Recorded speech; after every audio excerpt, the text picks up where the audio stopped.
Em nome do Pai, do Filho e do Espírito Santo. Amém.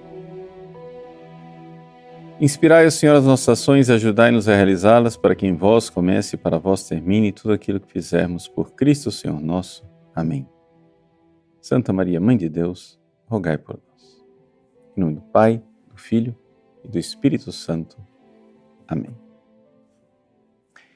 Muito bem, com alegria eu gostaria de receber vocês nessa reflexão a respeito do aniversário dos 1700 anos do Concílio de Nicéia. É a respeito disso que nós gostaríamos de falar. Há 1700 anos atrás, a Igreja parece que se afastou da linguagem bíblica. Os bispos reunidos em concílio, em 325, em maio de 325, esse ano, 1700 anos, disseram que Jesus é consubstancial ao Pai. Se você for olhar, na linguagem original do concílio, que foi escrito em grego, diz aqui que Jesus é homoousion to patri. Ou seja, homoousios, consubstancial, da mesma essência, da mesma substância, do Pai. Agora, é claro que essa linguagem de essência, substância, não é a linguagem bíblica. Você não vai encontrar a palavra homoousios na Bíblia. E nesse concílio, que aconteceu durante o reinado de Constantino, muita gente olha como sendo o marco, o momento histórico em que a Igreja Católica se apartou da fé bíblica e virou uma outra religião. Ou seja, a Igreja Católica virou outra coisa. Antes ela era uma religião bíblica. Agora ela é uma invenção filosófica. Então é por isso que muitos protestantes acusam e dizem que a Igreja Católica ela foi iniciada por Constantino. Então, 1700 anos atrás,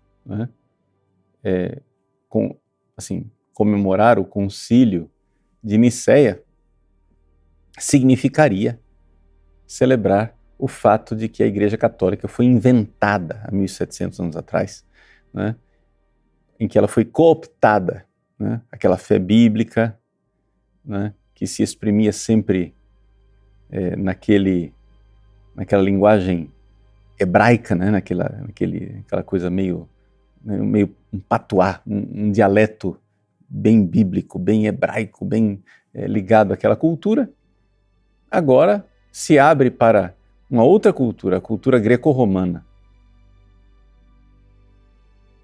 Então, nós seríamos católicos romanos, ou seja, uma versão de cristianismo, onde o cristianismo se mistura com o greco-romano. O católico romano, na verdade, é um exemplo de sincretismo religioso. Nós não somos os verdadeiros e autênticos cristãos, nós seríamos um sincretismo religioso. Bom, como responder a essa acusação? Bom, a primeira coisa podemos responder de várias maneiras, mas eu gostaria de usar a teologia de um grande teólogo do século XX e XXI, chamado Joseph Ratzinger. Joseph Ratzinger, ele colheu essa acusação a partir dos teólogos modernos, os teólogos protestantes modernos, que fazem uma espécie de cisão, uma divisão, uma separação entre o Jesus histórico, o Jesus que realmente existiu, e o Cristo da fé. Ratzinger diz assim: o que é que significa essa distinção entre Jesus histórico e Cristo da fé? Quer dizer o seguinte, que o Jesus que realmente existiu no mundo, concretamente, não corresponde ao Jesus dogmático, ao Jesus que o dogma da Igreja transmite ao longo dos séculos.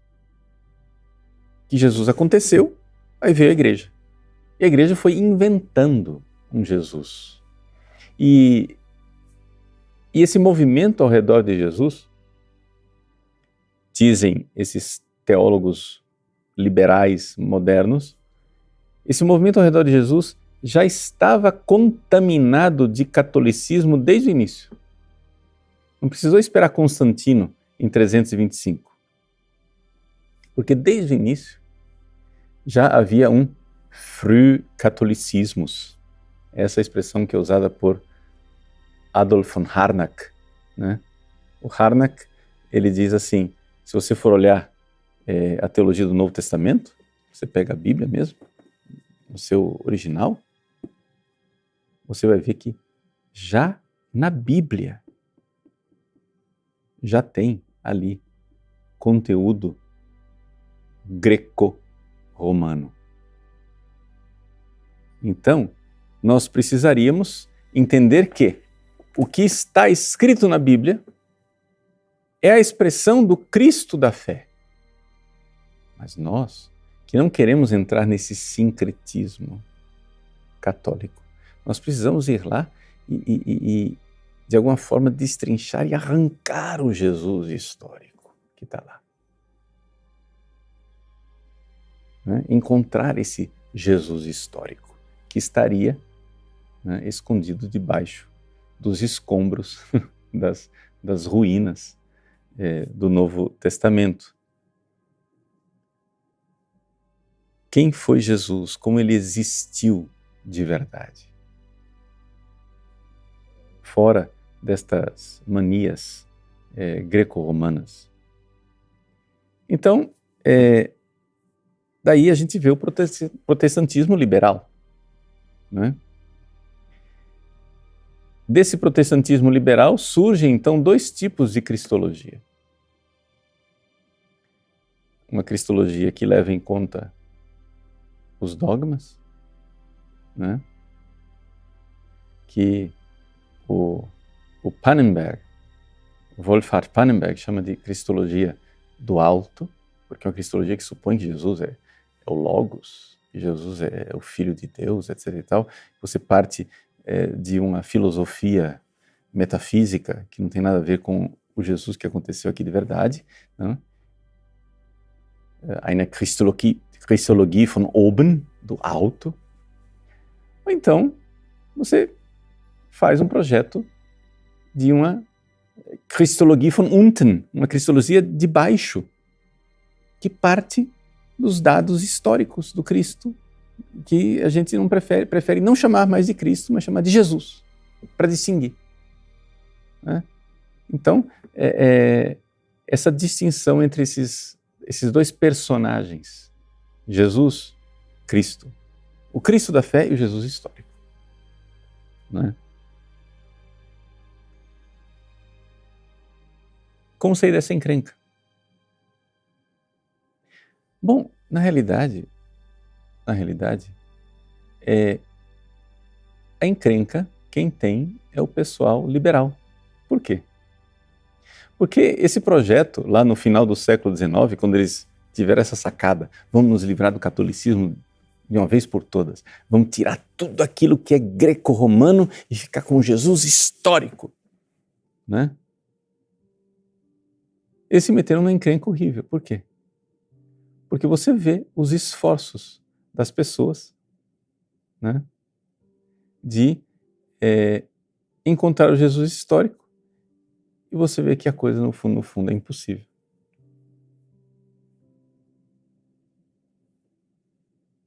O pessoal no meio do caminho teve que desistir do projeto. Por quê? Porque cada teólogo que se meteu na encrenca de achar no Novo Testamento o Jesus histórico, montou um Jesus que era mais parecido com ele do que com qualquer outra coisa. É isso que o Ratzinger faz notar no seu livro, né, Jesus de Nazaré, que foi publicado aqui no Brasil em um só volume, os 3 volumes em um só, né, pelas edições da CNBB. Né, e aqui ele coloca claramente no seu livro sobre Jesus, que é a obra-prima, né? O projeto de vida do Ratzinger. O cardeal Ratzinger, quando ele ia se aposentar, ele, em 2005, antes do Papa João Paulo II morrer, ele se encontrou com um presidente da Conferência Episcopal da Suíça, que agora é cardeal, né, no Vaticano, responsável pela unidade dos cristãos. E esse cardeal, que na época era somente bispo, ouviu do Ratzinger o seguinte: 3 vezes eu apresentei minha demissão para João Paulo II, e 3 vezes ele negou. Agora, o próximo Papa, porque João Paulo II estava agonizando, né, o próximo Papa vai ter que aceitar a minha renúncia.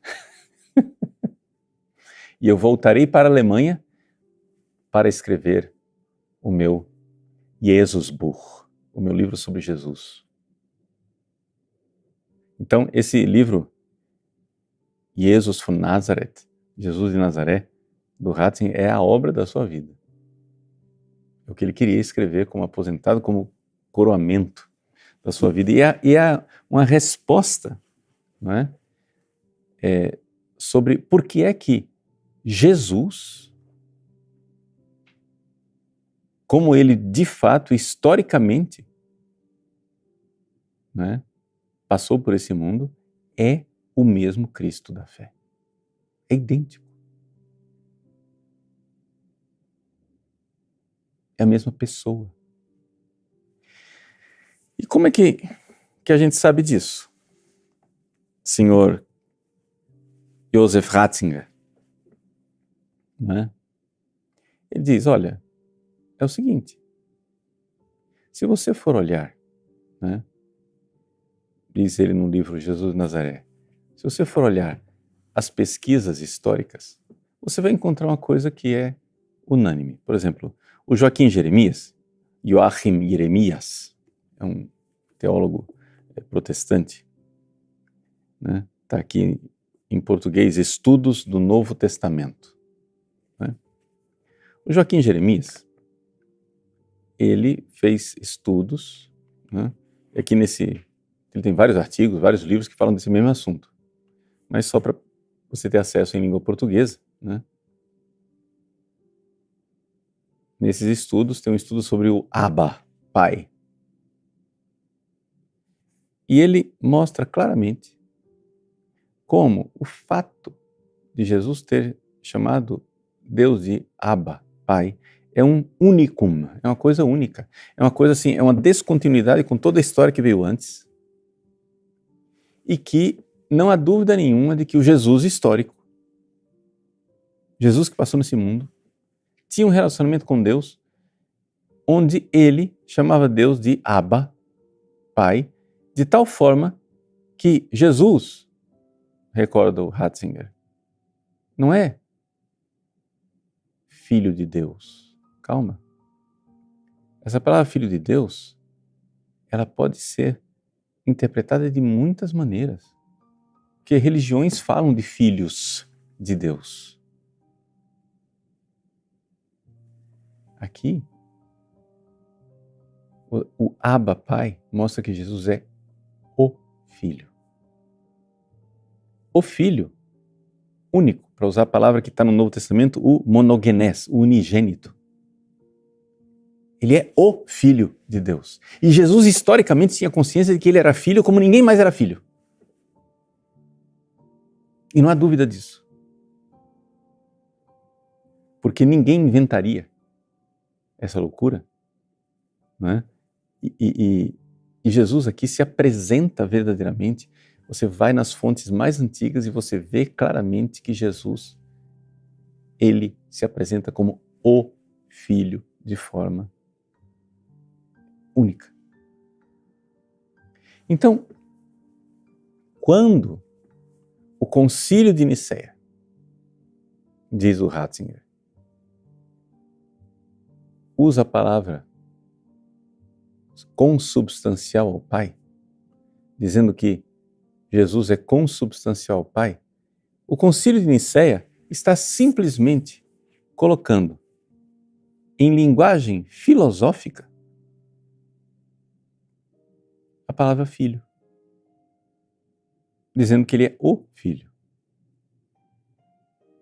Vou ler para vocês, existe uma obra, está nas obras completas do Ratzinger, chamado Christologische Orientierungspunkte, pontos de orientação cristológicos. Ele coloca em teses, né? A tese número 5 está traduzida em português como Olhar para o Transpassado. É um dos tantos capítulos desse livro aqui, né? Porque esse artigo foi também publicado originalmente numa obra chamada Olhar para o Transpassado, né? Também em alemão. Schauen auf den Durchworten. Bom, está publicado aqui no Brasil. E ele diz assim: o Concílio de Nicéia foi reconhecidamente além da linguagem bíblica. Ou seja, ele como se tivesse transgredido a linguagem bíblica. Ele passou os limites da linguagem bíblica. De maneira bastante evidente, em um ponto do seu credo, ao descrever Jesus como consubstancial ao Pai. Sobre esse termo filosófico do credo consubstancial, houve graves disputas nas épocas antiga e moderna. Até foram 60 anos de briga logo depois do concílio, que só foram solucionadas pelo concílio de Constantinopla em 381. Então, já na antiguidade teve briga sobre esse conceito, e agora, mais ainda, com os protestantes, né? Procurou-se constantemente encontrar aí um profundo afastamento, não apenas da linguagem, mas também do pensamento da Bíblia. Ou seja, o pessoal dizendo, aí vocês traíram a Bíblia, vocês traíram a Bíblia, aquilo que eu estava falando para vocês. E aí o Ratzinger diz, o que significa realmente consubstancial? A resposta é a seguinte: essa palavra, de acordo com a sua intenção realista, nada mais é do que a tradução da palavra filho na linguagem filosófica. Mas qual a razão dessa tradução? Não podia ter ficado só na linguagem bíblica, falava filho, todo mundo entende, não é? O Ratzinger diz, e aqui vem o ponto importante. Ora, no momento em que a fé começa a refletir, surge a questão a respeito de qual significado real poderia ter o termo filho aplicado a Jesus. Trata-se, com efeito, de uma expressão bastante familiar na linguagem das religiões, de modo que a pergunta, o que ela significa aqui, se torna inevitável. Ou seja, o que é que eu digo quando eu digo que Jesus é filho? Só para vocês entenderem a relevância disso que o Ratzinger está dizendo e como isto coloca os protestantes numa sinuca de bico. Eles não podem, não dar o braço a torcer e admitir Nicéia. Aqui celebrar os 1700 anos de Nicéia é importantíssimo, porque nos traz de volta às origens do cristianismo. Eu vou citar para vocês 2 livros, 2 títulos. Só o título já vai dar arrepios em vocês. Em 1993 foi publicado um ex-protestante que tornou-se depois pluralista religioso, inglês, que deu aulas em universidades americanas, ele faleceu já, né? John Hick. John Hick escreveu um livro chamado The Metaphor of God Incarnate, a metáfora do Deus encarnado. Está traduzido em português.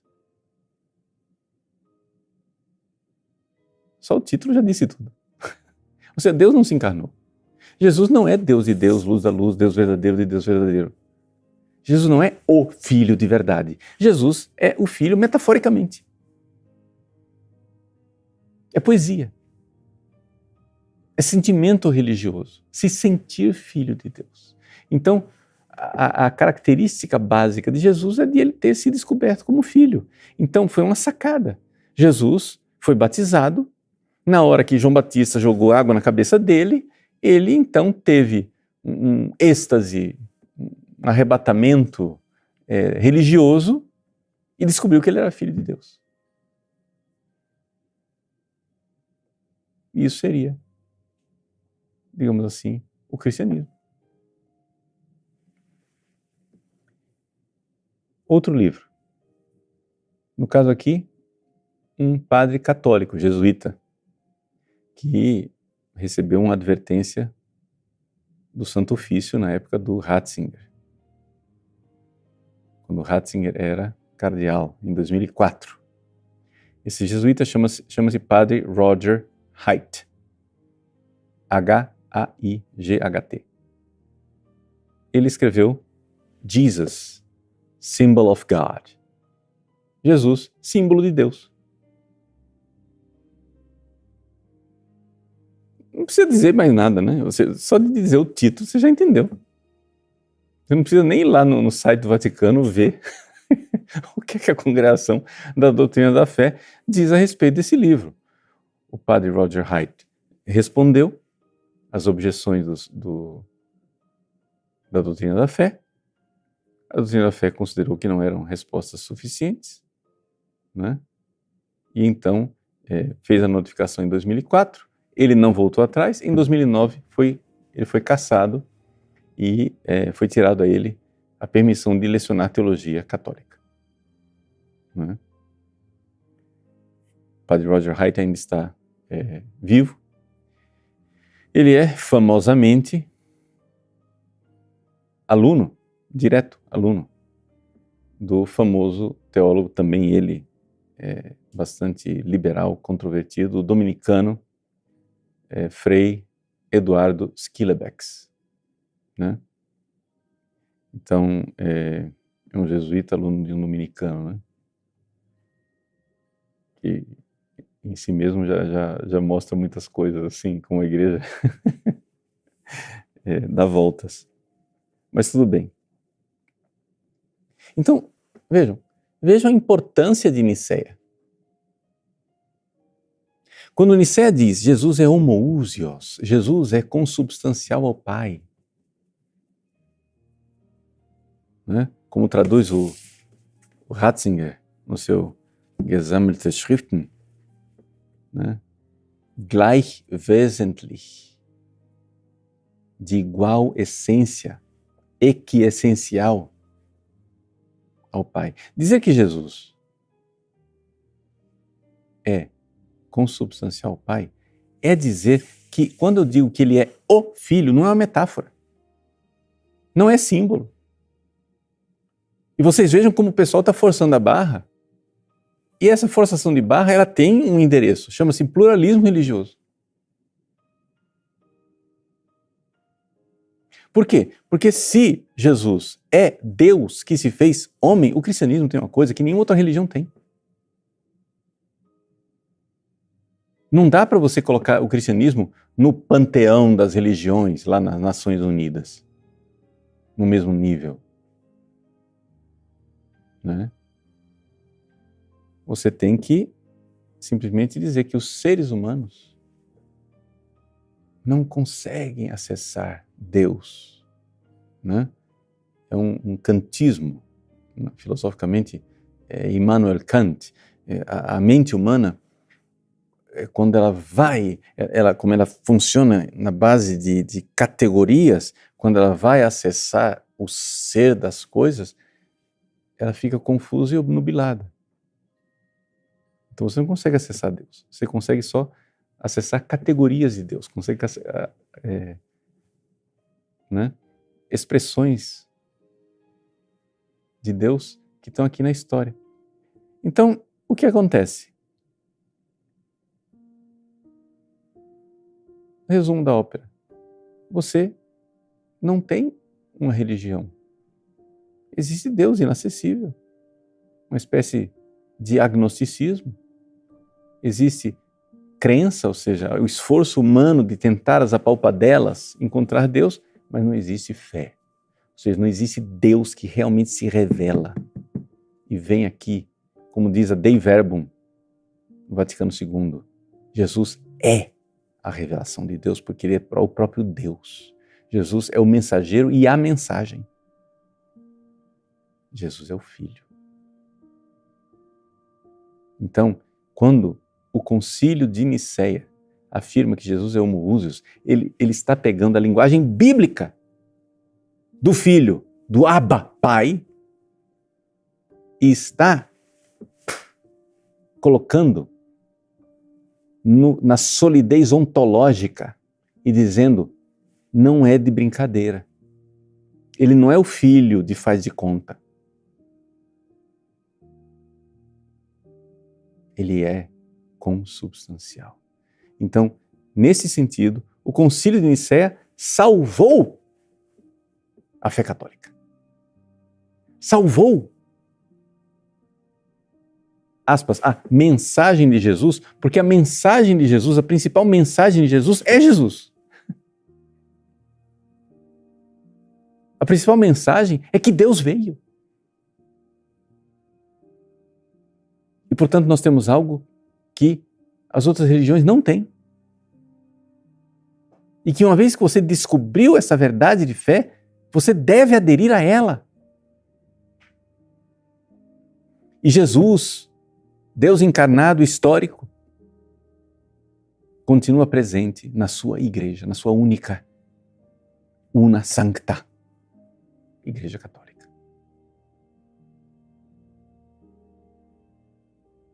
Aqui a gente vê como celebrar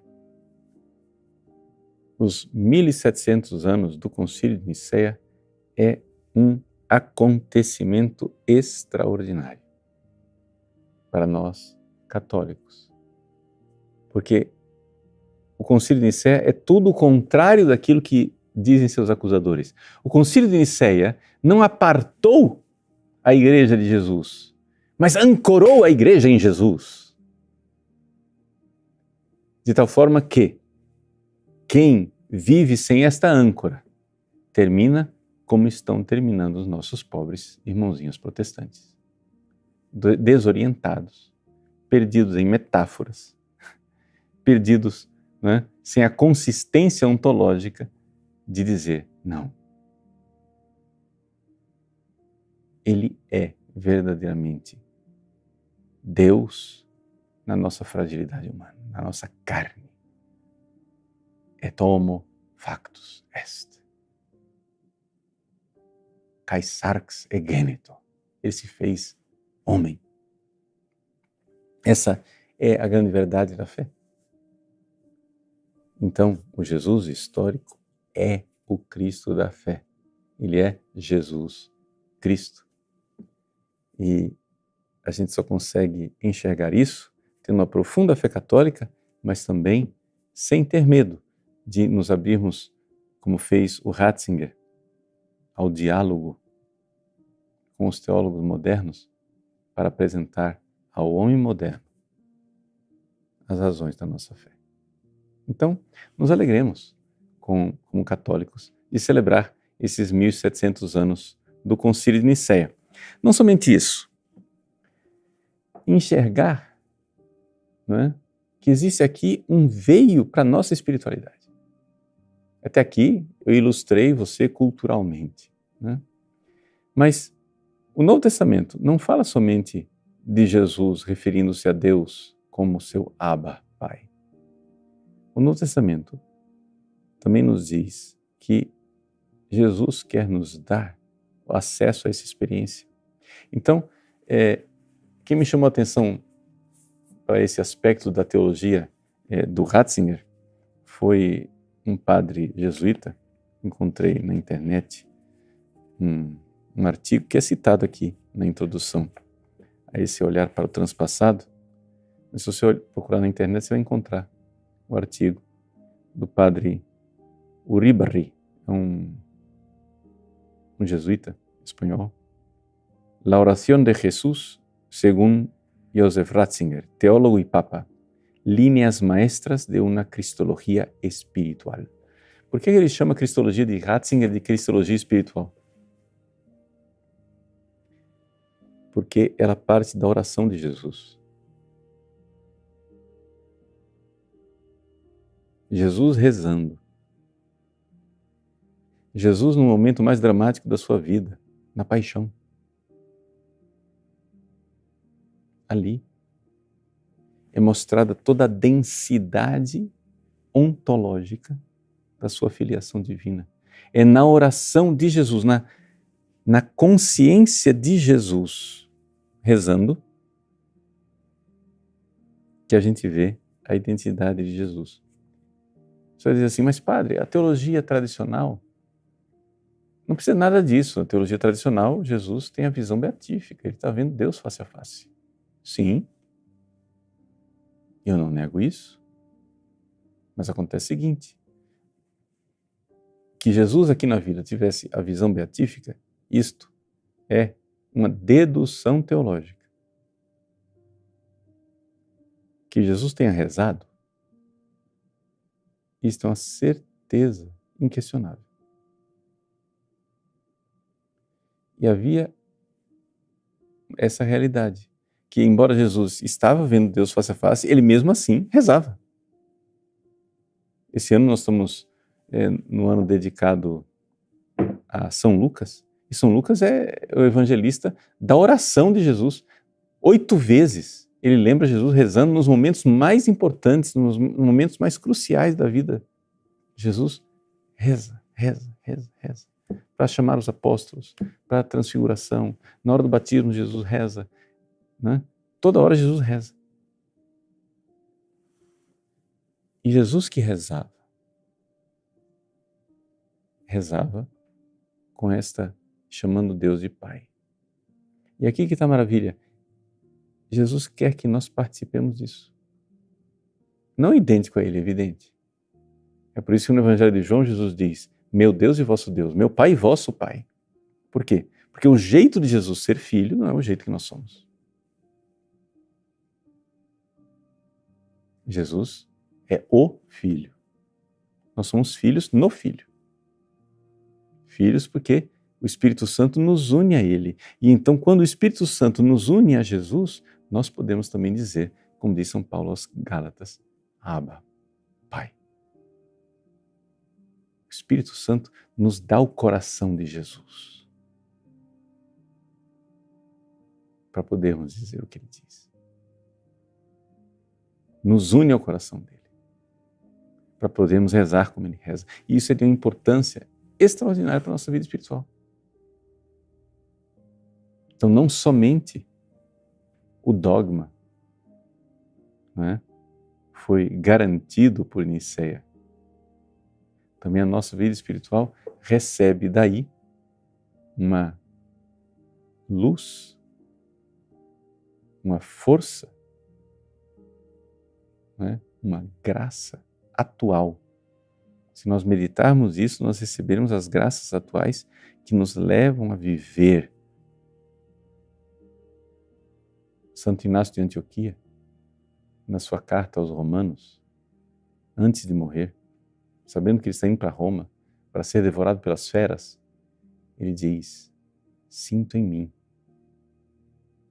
uma fonte de água viva, que é o Espírito Santo, né? Que diz, vem para o Pai. Vem para o Pai. É a configuração perfeita a Cristo. O mártir configurado a Cristo. Ir para o Pai. Né? Essa realidade que em nós clama também, Abba, Pater. Então, vivamos este ano, 2025, com grande alegria. Esses 1700 anos do Concílio de Nicéia não foi a fundação da Igreja Católica, mas foi o jeito que a Igreja Católica, guiada por Deus, fez para não afundar. Não foi fundação, mas é a forma de não afundar. Por quê? Porque se Jesus não é Deus, tudo acabou.